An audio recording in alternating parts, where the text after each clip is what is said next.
सकाळची सुरुवात हेअर वॉशने झाली. हॅलो गाईज, संडे व्लॉगिंगमध्ये आपल्या सगळ्यांचं स्वागत आहे. आज आहे डे 3. आज असं काही घडलं जे इतक्या वर्षात कधीही घडलं नाही. काय ते पुढे कळेलच. आज पिल्लूने मस्त त्याच्या पप्पांसोबत गाडीचा राऊंड घेतला. मी मस्तपैकी उन्हामध्ये माझे हेअर्स ड्राय करून घेतले. त्यानंतर पिल्लूच्या पप्पांचा टिफिन पॅक केला आणि ते ऑफिसला गेले. पिल्लूसोबत थोडा टाईम स्पेंड केला. आज संडे होता, सहज झाडांकडे लक्ष केलं. आज मस्त मस्त फुलं आले होते. त्यानंतर पिल्लूची थोडी मस्ती चालू होती. पिल्लूचा डान्स वगैरे चालू होता. साईड बाय साईड मी त्याला जेवायला केलं.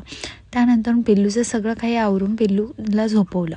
आज आम्हाला जायचं होतं गावात, त्यासाठी मी असा लुक केला होता. गावात गेलो तर गर्दी खूप होती आज संडे असल्यामुळे. बाळासाठी थोडी शॉपिंग केली. त्यानंतर घरी आल्यावर बाळाने मस्तपैकी नवीन ड्रेस घालून ट्रॅक्टरची सवारीही केली. मस्तपैकी चहा घेतला आणि पिल्लूनी शेवटी माझा काही पिछा सोडला नाही. पिल्लूला खाऊ घातलं आणि पिल्लू लगेचच झोपी गेलं. आज आमच्या घरात धुमाकूळ घालणारी मंडळी चक्क अभ्यास करत बसली होती. ही गोष्ट आमच्याकडे पहिल्यांदाच घडत होती. असं संपला आमचा आजचा दिवस.